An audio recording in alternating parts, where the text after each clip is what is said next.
All right.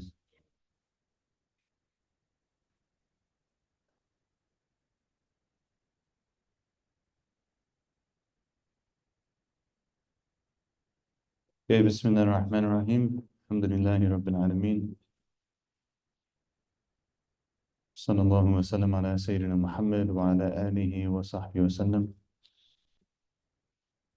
نوينا التعلم والتعليم والتذكر والتذكير والنفع والانتفاع والإبادة والاستفادة والحث على التمسك بكتاب الله وسنة رسوله صلى الله عليه وسلم والدعاء إلى الهدى والدلالة على الخير ابتغاء مرضات الله ووجهه وقربه وثوابه. اللهم افتح علينا بحكمتك وانشر علينا برحمتك يا ذا الجلال والإكرام. اللهم علمنا من علمك ما ترضى به عنا ولا تؤاخذنا بما تعلمه منا. يا حليم حققنا بحقائق العلم. بسم الله. Okay, so we are on session number 2 of the inner secrets of worship. And as we had mentioned in the last session, this is taken from a work by Imam Ibn Qudamah Al-Maqdisi, Muwafaq al-Din. There's many Ibn Qudamahs, but this is Muwafaq al-Din, Ibn Qudamah, and it is from his work called Mukhtasar Minhaj Al-Qasidin, the abridgment of the way of those who are seeking God. And it has been translated into 4 separate books. First book being entitled Inner Secrets of Worship. Inner Secrets of Worship by Ibn Qudamah. So now we're on the second session and on the second section of the first part of the book. The first part of this book deals with the virtues of knowledge of its people. So Bismillah. قال المصنف رحمه الله تعالى ونفعنا الله وإياه بعلومه في الدارين آمين. Seeking knowledge is obligatory. Anas ibn Malik radiallahu ta'ala anhu narrated that the Prophet sallallahu alaihi wasallam said, "It is obligatory on every Muslim to seek knowledge." Reported by Ahmed in Al-Ilal. Which is not actually, there's some comments on it, but it's obligatory on every Muslim to seek knowledge. طلب العلم فريضة على كل مسلم. Prophet sallallahu alaihi wasallam said, seeking knowledge is obligatory on every Muslim. The author said, the scholars differ regarding the types of knowledge referred to in this report. The jurist, meaning the fuqaha, said it refers to the knowledge of jurisprudence, with which the lawful and the unlawful are known. So basically, the people whose specialization is fiqh, they said that this obligatory knowledge is fiqh. Big surprise, right? So it's to know what's halal and what's haram. The scholars of tafsir and the scholars of the hadith, they said it refers to the Quran and Sunnah, with which people can reach all the different knowledge that they need. The people of spirituality said it refers to the knowledge of sincerity and the defects of the soul, matters of ikhlas and afat al-nufus. And the philosophers say it refers to the knowledge of kalam. It's an interesting translation.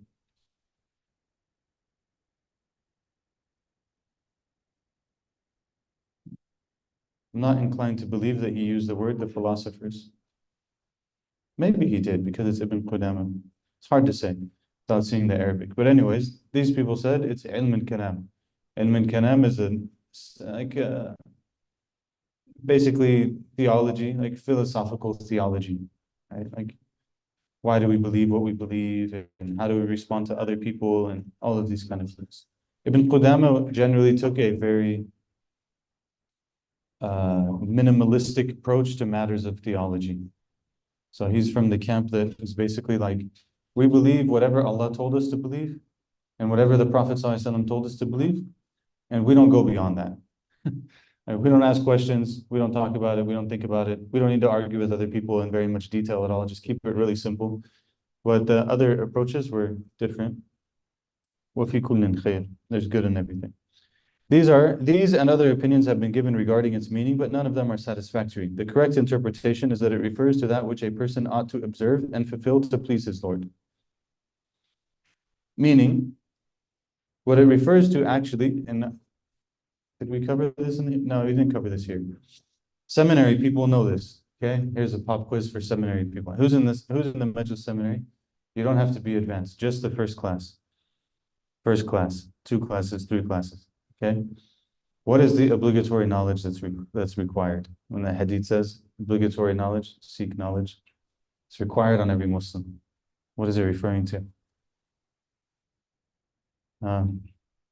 Pop quiz. Fard al-Ain, yeah, and he uses the term in the text. Anyone? Ilm al-Hal, calls it Ilm al-Hal, or Wajib al-Waqt. Wajib al-Waqt. So it's the obligation that would come to the person in the moment. So say someone becomes a Muslim. The immediate obligation upon them is, how do I make wudu? How do I pray? Because that's the first thing that's going to happen. They have to know how to do that. If they get a job and they start to have money, they have to know now the obligation of the rules of zakat becomes required on them. If they're able to make hajj, then they make hajj. Now it's required for them to know that. If they're working in a job, whatever rules are necessary for them to know working in that job, they're required to know that. And matters of spirituality, they're also required to know. They're required to know that I'm not supposed to be a jealous person. I'm not supposed to be an arrogant person. I'm not supposed to hate on other people. I'm not supposed to be like this and this and this and this. And I need to, all of those are immediate obligations on the person. So they're fard ayn, it's true. Those are fard ayn things. They're individual obligation things. And the term that's usually used is wajib al-waqt. In the book, he uses ilm al-hal, seminary book that we covered. He uses ilm al-hal, but it's also called wajib al-waqt, the obligation of the moment. So this is what Ibn Qudamah is saying here. Why did I bring this sidebar? So that you can see there's a correlation between the way things are talked about over spans of several hundred years and different places and stuff like that. You'll find the same concepts being discussed. This conduct of which the servant is responsible has 3 categories, namely that which they must believe in i'tiqad, that which they must do in fi'al, and that which they must refrain from in tark. When a child reaches puberty, the first obligation upon him or her is to learn the testimony of faith, to learn the shahada and what it means, even if that does not come about through analyzing the evidence. They just need to know. Okay, we say, Ashhadu an la ilaha illallah. And we say, Ashhadu anna Muhammadan Rasulullah sallallahu alayhi wa sallam. And this is what it means. It means that there's no God but Allah. And Allah is the one Lord, and He has no beginning, He has no end, He has no partners, no similarity, no need. Subhanahu wa ta'ala, He's the creator of the heavens and the earth. He's the sustainer of everything that exists. We know. And we know that the Prophet sallallahu alaihi wasallam is the Prophet sallallahu alaihi wasallam, that he's the final messenger, that he conveyed completely the message that he was given, that he's described with the utmost qualities of truthfulness and trustworthiness, and so on. This is, and so that's the Shahadatain. And he says, this is because the Prophet ﷺ was content with the affirmation of the simple Bedouins that was not preceded by teaching them the evidence. This is the obligation of that specific time, though he is obliged to look into the evidence later. What does this mean? It means that someone might come and they believe in Islam. You teach them the Shahada. They say the Shahada. Maybe they didn't, like when I first became Muslim, I remember actually specifically one roommate asking me, because I lived with, of course, like all non-Muslims, people I grew up with actually. And I told them like, I'm not going to come out to whatever else they were doing, and I'm just going to stay in the room. They're like, why? It's like, because I'm a Muslim. I'm Muslim now. And they're like, okay. Like, we didn't know about this. And I was like, yeah. I'm like, all right, fine. And then one of the guys was like, so why? And I was actually not really capable of giving him a very good answer at that moment in time. I was like, I don't know, I just believe in it. And he was like, all right. It's really interesting. Like people won't, if you don't give them space to push you, oftentimes people won't push you, Three out of four, two out of three didn't ask in the first place. They're like, oh, it's the first time we're hearing about it, but okay, you're a Muslim, khalas. Okay, it's fine, it's done. We're not talking to him about it. And then third one was like, why? And I didn't really have anything to say, but he could tell that it wasn't going to go any further than that, so it was done. So anyways, I wasn't able to answer it. Of course, afterwards you read and you study and you understand and you're able to answer something in a little bit more detail. You're able to articulate something. But it is what he's trying to say here is that there's Bedouins who came to the Prophet sallallahu alaihi wasallam. They didn't have some really sophisticated, detailed understanding of Islam. They had an understanding that Allah is God and that this man is the Prophet of God. So the Prophet sallallahu alaihi wasallam gave them Shahada. They take the Shahada, they become Muslims. And now they're going to learn step by step what they need to learn, they're going to learn. So he says this is the obligation of that specific time, though he is obliged to look into the evidence later. So again, you get this idea of wajib al-waqt. The wajib of that time, the obligation of that moment was you teach them a Shahada. And that was all that was required of them in that moment. And as time passes now, the requirement upon them will shift. They'll have to learn more. It won't be sufficient for them anymore. So for example, someone might grow up as a Muslim and it's very simple. Give them very simple understanding of Islam. Who is Allah? Who is the Prophet sallallahu alaihi wasallam? It's fine. Then they start to get a little bit older. They get maybe into like high school. Definitely if they're going to go to a university, they get into college. Now they start dealing with a whole bunch of different ideas. So maybe the obligation of them in the beginning in terms of beliefs was very simple. But once they get exposed to secularism and liberalism and all of these other isms and philosophy and Western thought and all of these doubts that people bring against Islam and all of these kind of things, now just by them going into a university, the obligation for them to learn Aqidah completely shifts. Now they have to actually learn much more for most people. Otherwise they'll lose their deen. They won't actually be able to stand intellectually against the things that they're coming up against. So it changes. The wajib al-waqt changes. Then when the prayer time comes, he is obliged to learn how to purify himself and how to pray. If he lives until Ramadan, right? It's not guaranteed. Allahumma balighna Ramadan. Allahumma balighna Ramadan. If he lives until Ramadan, now he's required to learn how to fast. As a technicality, right? When does that become technically, like probably the night before Ramadan, now you really have to know the rules. Because I need to make intention that I'm going to fast the next day and there's certain rules I have to know, and okay, now I'm going to. So they live until Ramadan, they have to know the rules of how to fast. And if they own property for a lunar year, is obliged to learn the rules of zakat. If the time of the pilgrimage Hajj comes and he is able to perform it, he is obliged to learn the rules that pertain to it. So that's all in regards to the things that a person does. So he said there's beliefs, there's things a person does, and there's things a person. What are the three obligations he said? I'm doing an Azhari style with you. This is an Azhari style. It catch you sleeping all the time. There's the three things he said. You have to know the obligations of belief, you have to know the obligation of action, and you have to know the obligation of abstinence. Tark. Fi'l and tark. I'tiqad, fi'l, tark. I'tiqad, fi'l, tark. That's the categorization he's using. We're not going to do actual Azhari style. Okay. Actual Azhari style is every 2 minutes you ask one of those questions, and then if you get it wrong, you get made fun of. We're not we're not going to do that. Right? So with respect to abstinence, the obligations depend on one situation. For a blind person, it is not obliged to learn the things that are unlawful to look at. And a mute person is not obliged to know what one must not utter with his tongue. What is he saying? There's obligations on the eye. There's things I'm not allowed to look at. But if the person is blind, this obligation doesn't apply to them. This abstinence doesn't apply to them. They don't have to worry about it, actually. If a person there's obligations that I have in terms of things that I don't speak about. Abstinence with regards to my speech. If the person is unable to speak, thank you. The person is unable to speak, then they don't have to, that's not obligatory for them to know. It's not obligatory for them to. Question here is not whether or not they should know it. Question is it actually, what does it mean obligatory to know? When he's saying this, it's obligatory for them to know. What is he saying? It's a sin if you don't. He's saying it's a sin if you do not. Okay. Is he saying that a blind person shouldn't know the rules of the stuff that he is looking at and not looking at? He's not saying that. He's saying, is he sinful if he doesn't know this? Okay, this is the issue.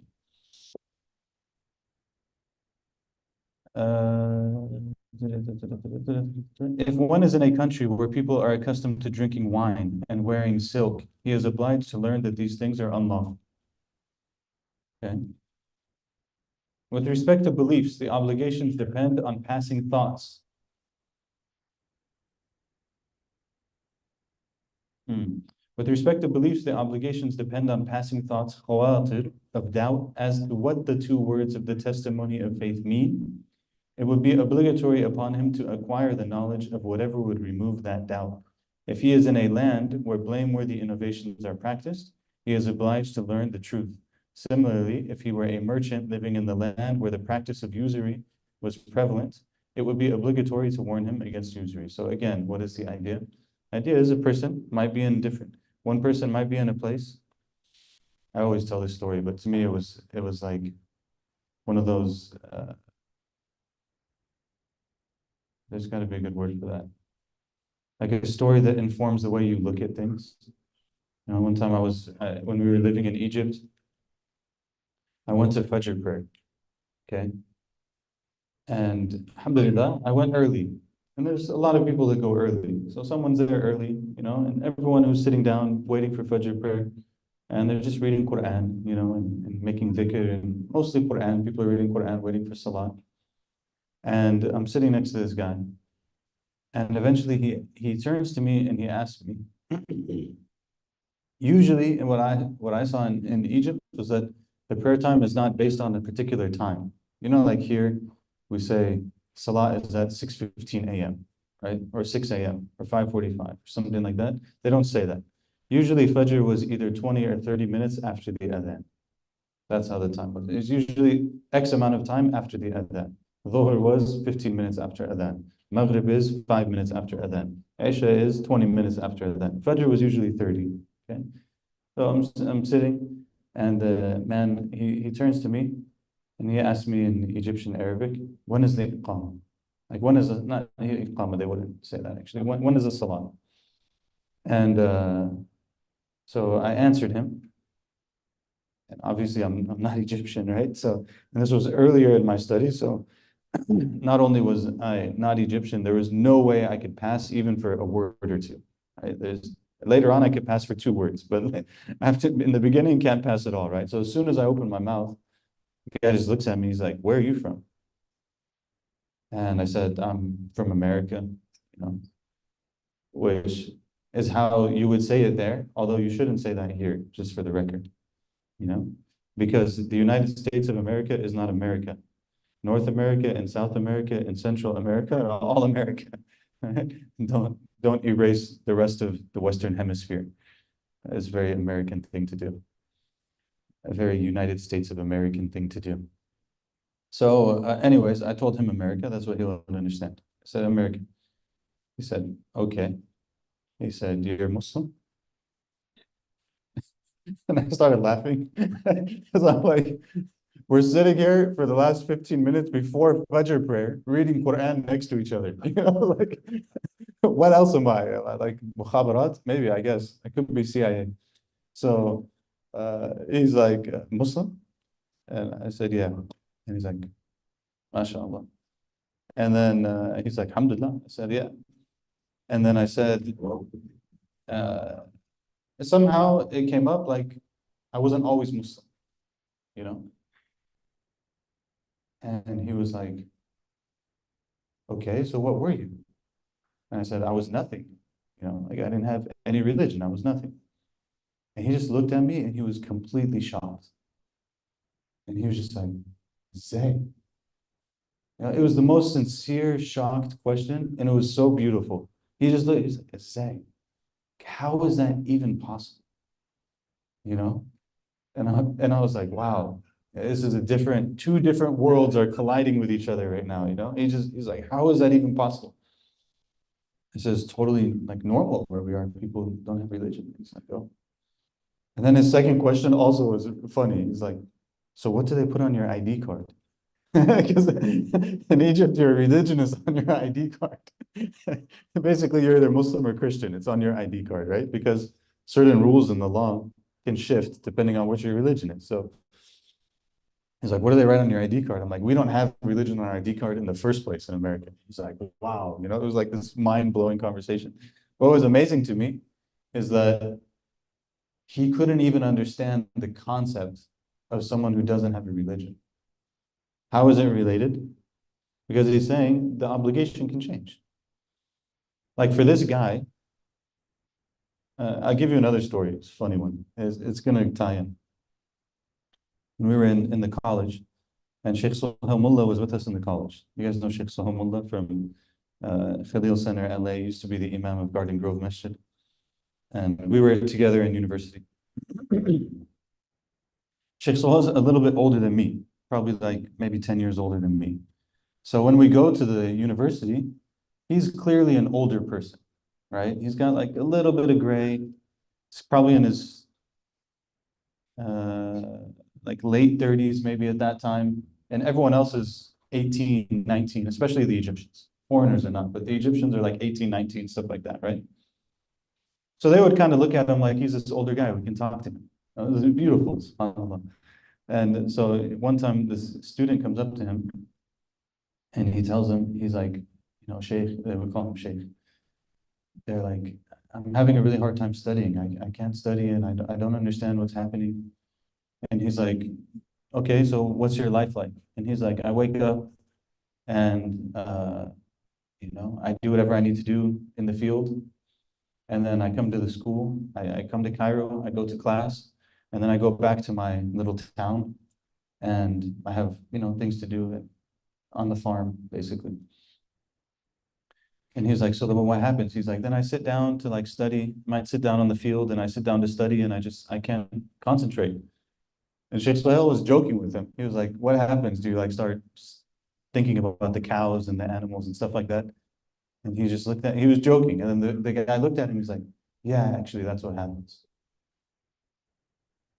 It's like a very simple life, like the guy, he's like a farmer. You go and you sow some crops, you put them in the ground, take care of the cows, hang out with the chickens, and like that's your life. So he's like, I'm sitting down to study these books and fiqh and stuff like that, and I just can't. And he's like, I started thinking about the cows and like, what's going on?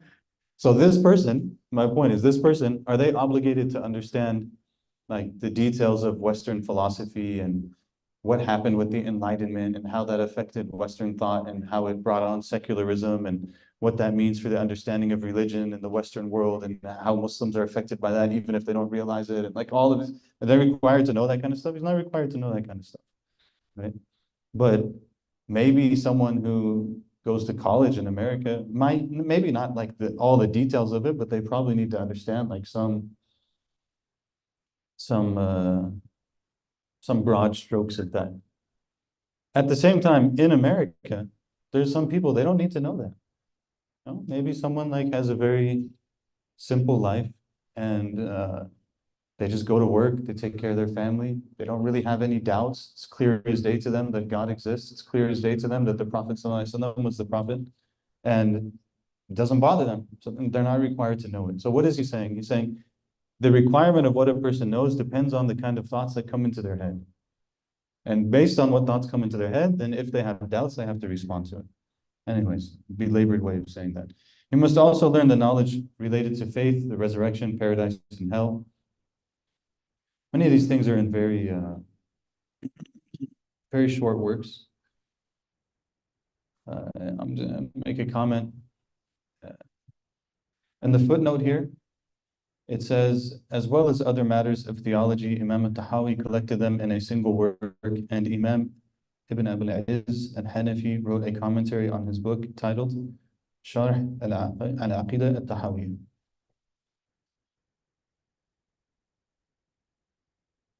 If we were to open this in detail, it would take probably too long and maybe be out of the scope of what I can do on the top of my head. But since I told you, since I'm reading from this translation, and other people might pick up this translation, I should probably be clear that I may not agree with a lot of things that are in the footnotes.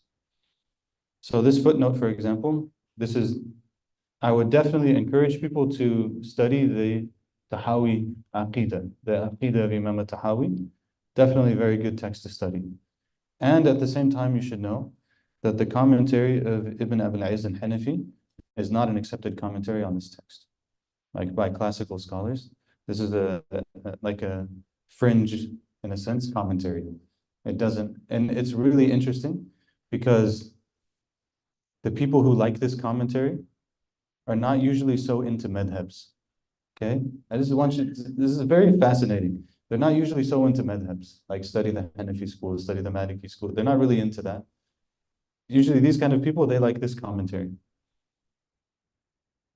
And yet, whenever they mention this commentary, they always refer to him as Ibn Abil Izz al-Hanafi. It's a very interesting thing. You know, why? Anytime anyone else is mentioned, their madhab is never mentioned. Only him, his madhab is mentioned. Why? Are you trying? I don't know. You know, we shouldn't make a bad opinion of people, but are you trying to make it seem as if his commentary is an accepted commentary within the framework of the Hanafi school? Because it's not. And why that matters is because Imam al-Tahawi he says very clearly in the beginning of his text, this is the aqidah that I am sharing, and it is the aqidah of the Imams, the fuqaha, which are Abu Hanifa, Abu Yusuf, and Muhammad ibn Hassan al-Shaybani. And Imam al-Tahawi is a mujtahid imam in the Hanafi school. So what is he? He's saying this is the aqidah we took from Abu Hanifa. And he's a representative of the school of Abu Hanifa. And 800 years of people after him, also people who represent the school of Abu Hanifa, they made commentary on this text in a particular way. This particular person, rahimahullah, Ibn Abil Izz, he didn't do that actually. He made commentary on this text more from the perspective of Ibn Taymiyyah than the perspective of the scholars of Aqidah and Fiqh. So why is he getting this appellation here? Allahu Ta'ala a'lam wa a'lam. Sallallahu alaihi wasallam. Let's go home. I don't know. But my point in saying this is, I would not actually encourage you to study that commentary on the text. Study it from someone else. There's many commentaries on the Aqidah Tahawiyya. Some of them are, more or less acceptable. This one became very popular in the West because of a number of different reasons. But in like classical Islamic studies circles, this would basically not be a commentary that you study. Mostly people, now it's a later commentary, but the one that most people use is that of Al-Maydani, Sahib al-Lubab. He's a Syrian scholar, rahimahullah. Maydani was the student of Ibn Abidin, who was like the last major muhaqqiq of the Hanafi school. Anyways, this is a sidebar.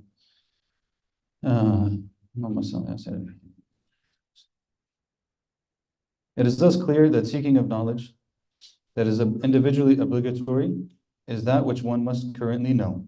As for communal obligations, so fard ayn is the obligation of the moment. As for communal obligations, fard kifaya, they are everything without which the world cannot be sustained. Look at that definition. Amazing. This is the worldview of the Muslims. The worldview of the Muslims is, it is required upon the Muslim community to acquire any knowledge by which the world must be sustained. Amazing, right? Any knowledge by which the world must be sustained, that knowledge is required to acquire. Okay? Which would include such things such as medical science, which is necessary in maintaining our bodily health, mathematics, which is necessary in disposing inheritance, willed property, and other such things. Of course, in our world, there's a lot of those things. Maybe it's interesting they say about Imam Ghazali, right? Died in just after 500 after Hijrah, so 900 years ago. They say Imam Ghazali basically knew everything there was to know in his time. Imagine, like all the major disciplines of knowledge that you could know, he had some understanding of them. He knew philosophy, and he knew medicine, and he knew probably something about construction. He knew something about this and that, and so like all of these different things. Of course, now that's impossible. It's not possible for someone to do that. But The point is that we need a lot of things to live. We need electricity, we need plumbing, we need city planning, we need medicine, we need engineering, we need psychologists, we need war strategists, we need all kinds of things, right? We need computer scientists, obviously, you need a lot of different things are needed in order for the world to exist. And all of those things are required from a Muslim community. The Muslim community is supposed to get for itself all the knowledge that's needed for itself to build its own civilization. That's actually the requirement of the Muslim community. If a country is void of people who know these things, it's probably not country. Yeah. I might stop using translation, but I don't want to make you guys bored by reading Arabic all the time. I don't think this is country. It's probably land, right? Balad, it's probably land. Balad in modern Arabic, they use it for country, but it's not really country, right? We understand country to have these borders and stuff. It's not like that. It's pre-modern. So you live in a land that's kind of like geographically contained, right? Not because there's a border around it, because this is where the people live, and then there's a point where people are not living there anymore. It's the next town or whatever else. So your town needs whatever is needed in order to live. Oh, thank you. Nice. Thank you. This is perfect. I don't know what it is.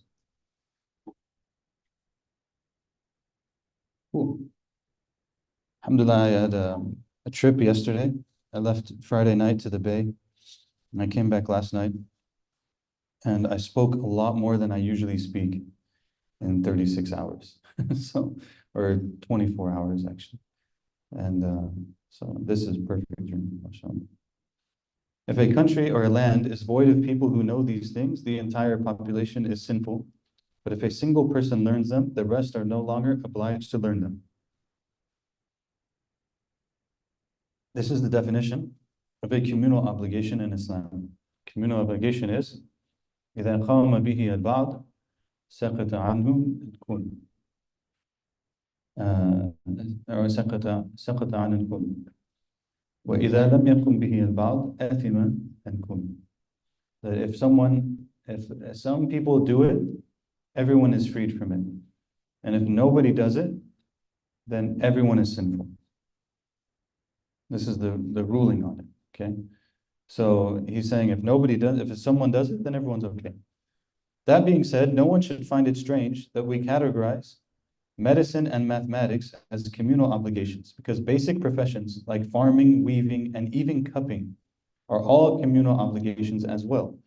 After all, if a land is void of a cupper, it is not far from being ruined. Indeed, he who sent us the disease also sent us the medicine and guided us to use it. Okay? Because cupping was like a major medical intervention in the time of these people, you know, who do this all the time, and they understood it to be beneficial for the body and so on. Prophet ﷺ, of course, also did this. So what is he saying? He's saying that this is these things that are needed for people to be well are required. Why am I kind of emphasizing this a little bit? We sometimes have this idea in the Muslim community that everyone needs to be a religious scholar in order to be pious. This is a very wrong understanding. Not everyone needs to be a religious scholar in order to be pious. Religious scholarship is an area of specialization like other areas of specialization. Somewhat like. Obviously, if it's similar, if the area of specialization is taking it based on the Quran and the Sunnah of the Prophet ﷺ, it has special merit, of course.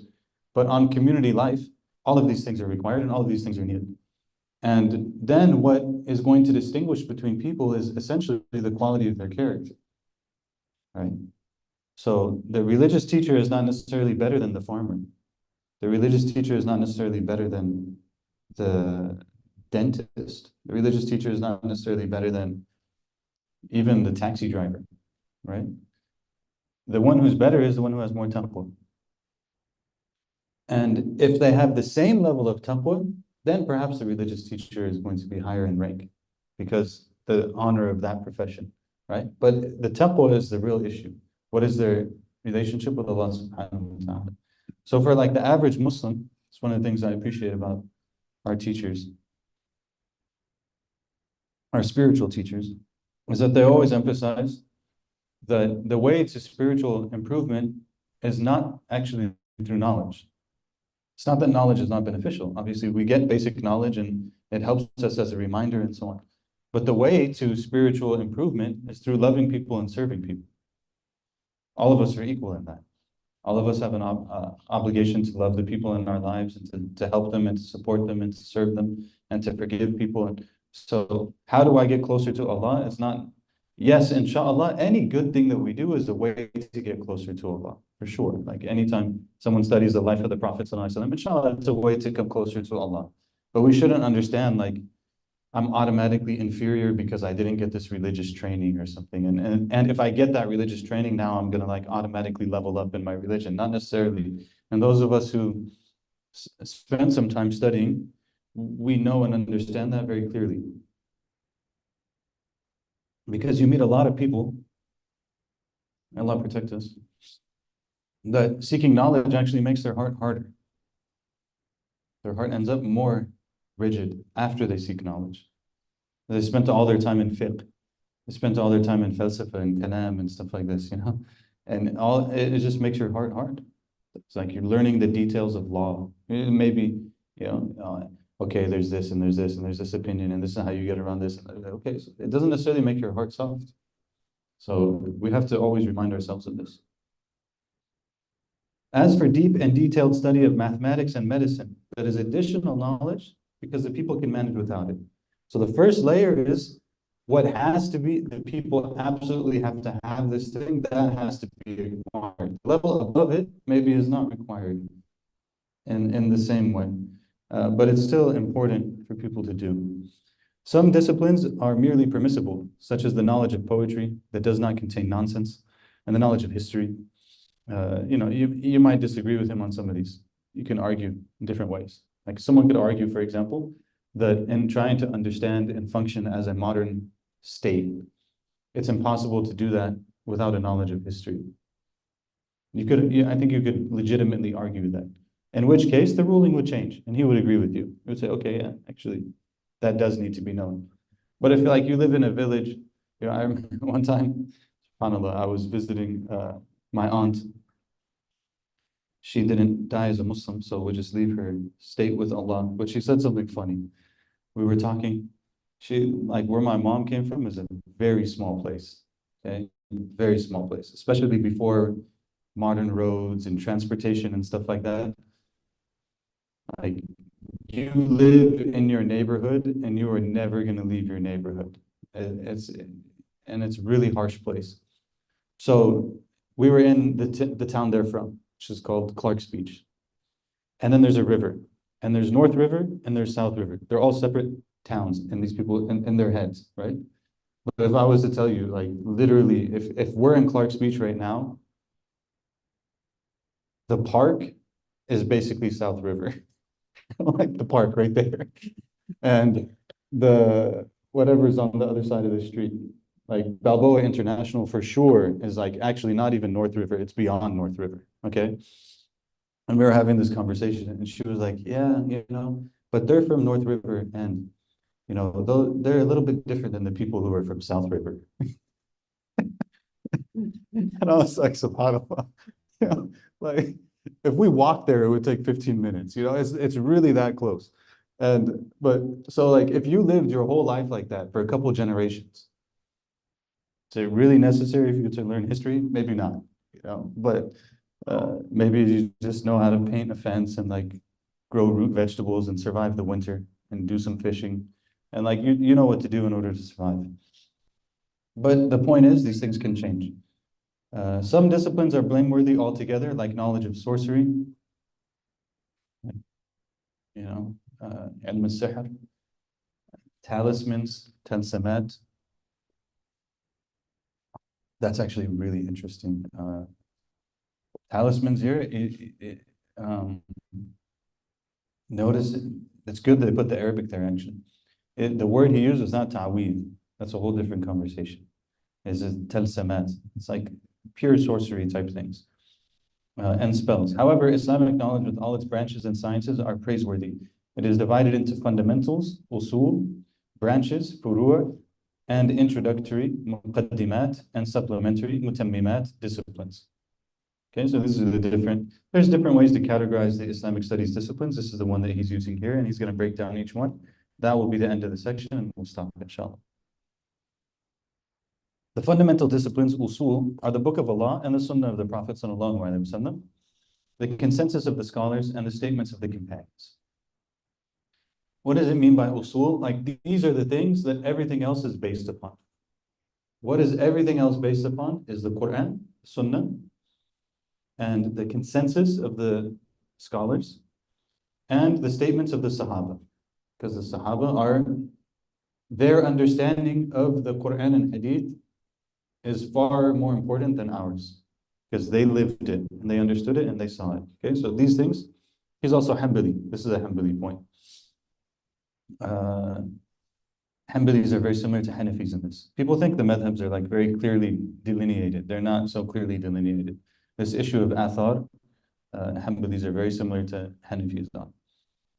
I'm Hanafi, as you know, but I flirted with being Hanbali, studied it for about 2 years, and then I decided I'm going to stay Hanafi. So there's some similarity here. The branches, the furu'a, are the meanings derived from these sources, some of which are understood from the obvious wordings and others which are understood through other means. For example, it is understood through analogy from the Prophet's words, sallallahu alaihi wasallam, the judge must not judge when angry, that the judge must not also judge when hungry. So the asl point is the judge cannot judge when angry. The far', the side point is the judge can also not judge when hungry, because they're similar. But it's not established in the text, it's taken from the text, so it's like a step further. Okay? The introductory disciplines, muqaddimat, are the tool sciences like grammar and linguistics, for these are the tools whereby the Book of Allah and the Sunnah of His Messenger are understood, sallallahu alaihi wasallam. So, for example, knowing the Arabic language, knowing usul al-fiqh, the method of deriving rules from the text, these are like hadith sciences. These are tools that enable us to deal with the foundations. Okay? And the Azhar, famously, this is always the emphasis of an Azhar, is always on the tools. And one of our teachers, he really emphasized this to us, that in your days as a student, you focus on the tools. Because if you master the tools, then you can apply them to the foundational things for the rest of your life. But if you don't master the tools in the time when you have the time to do that, then you'll always make mistakes for the rest of your life. So you'll always find like the classical Azhari is really strong in the tools, usually in the Arabic language, in logic, and in usul fiqh. These are like the disciplines, and then everything else kind of becomes easy after that, so to speak. And the supplementary disciplines are like the knowledge of the Quran recitations, qira'at, pronunciation and articulation of Arabic letters, makharij and huruf, and the names, credibility, and conditions of hadith narrators, asma' rijal and hadith. These are the Islamic sciences, and all of them are praiseworthy. Again, as a Hanbali, he has kind of like a more focused take on the Islamic sciences. So that ends section 2. Inshallah, we'll stop here. Section 3 is very interesting. The knowledge of devotional practice. First line says, the knowledge of devotional practice deals with the states of the heart, and that includes the states of fear, hope, contentment, truthfulness, and sincerity. This is the knowledge that raised the status of the renowned scholars, and through mastering it, made them famous, like Sufyan, Abu Hanifa, Malik, Shafi'i, and Ahmed. It's interesting you mentioned Sufyan. Sufyan al-Thawri problem. رضي الله تعالى عنهم صلى الله وسلم على سيدنا محمد وعلى آله وصحبه وسلم الحمد لله رب العالمين. Any comments or anything? Anyone has questions? Yes.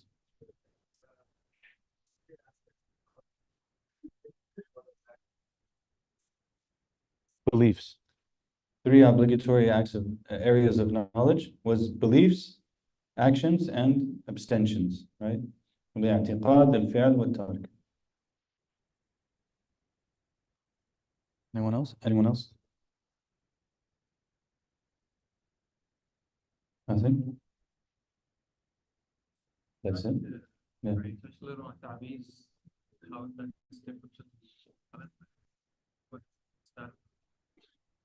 Yeah. So this issue is, I don't want to get into it too much because it is going to cause controversy, and it should be like لازم نتثبت شوي من الموضوع. We have to be careful, like confirm some things in the topic. But basically the issue here is there's a difference between a talisman and a ta'weez. Okay. Talisman is like some random thing that's written on a piece of paper and maybe worn around your neck, and it's known, it's like understood to be some sorcery type thing. For a lot of Western Muslims, especially people who are born and raised here, they don't really understand this. But if you travel the world, you'll understand. Like you'll see people who deal in these kind of things, black magic type things, and they'll have like, you know, if you want to get married to so and so, then take this thing, and they'll give them something, and they'll tell them like, wear this around your neck. And that would be a talisman. This is clearly, obviously forbidden and absolutely, totally unacceptable, right? Ta'weez is a different word. Ta'weez comes from the word for a'udhu, right? A'udhu means like, I seek refuge in Allah with this and this. So ta'weez would be something that you use for protection.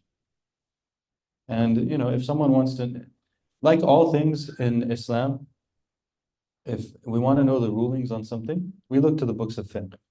Okay, let's see what the madhab say, see what the fuqaha said, see what the early scholars said. We don't need to turn everything into like a TikTok video. And so if we look in the books of fiqh, you'll find some disagreement on some kinds of this with certain conditions. So like say for example, someone has a child and the child is too young to know Ayatul Kursi.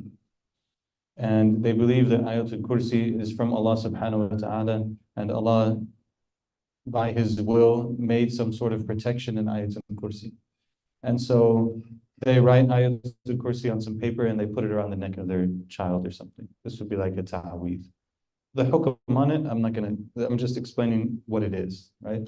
And then you can go to, we'd have to sit with the books of fiqh and talk about it. Why I'm saying this is because there's some people, you'll find them, they'll automatically call all of this not only haram, they'll call all of it shirk. And shirk is a step obviously further than haram, right? Haram is one thing, shirk is beyond haram. So there are people, like legitimate people of knowledge. Historically, there's conversation on this issue of like, what is a legitimate ta'weez that someone can use? How would they do it? And so on and so forth. And then there's others who differed. And then there's others who, there are people who went so far as to say that this is probably like borderlining on shirk or something like that. So it's a very controversial topic. The reason I was mentioning it is because that was good that the translator put the Arabic there to distinguish, because oftentimes when people translate, they'll translate both of them as talismans. You see the issue? So one of them is clearly forbidden and there's no conversation on it. One of them is a conversation on a portion of it. So if we translate them both to the same word, it creates confusion. So that's why I was saying that. Allah Ta'ala. Someone else had their, is that you, Ram? I just wanted to comment on who the scholar was who said like you shouldn't make a judgment shouldn't be done when you're hungry or hungry. It's a hadith. The judge, like the qadi shouldn't rule when they're angry. So لا there يقاضي وهو غضبان. have been studies in the legal system which found that judges in the courts give who hadn't had lunch before their sentencing give harsher sentences than judges who had. SubhanAllah. SubhanAllah. Like, Dr. Rami Mashal is a psychologist, correct? Intriguing. Yeah. So entering and in training, yeah. So he said there's studies actually that judges who didn't eat lunch gave harsher rulings than judges who ate lunch. SubhanAllah. Yeah. SubhanAllah. Ilmun nafi'. I mean, just by experience, we know that it's true, right? And this is one of the things in community life too. Even they say sometimes when you're dealing with shuyukh, is that one of the responsibilities of the student is to know when to ask certain questions, or when to talk to them about certain things. Because oftentimes, like, I'll give an example, not for the sake of, hopefully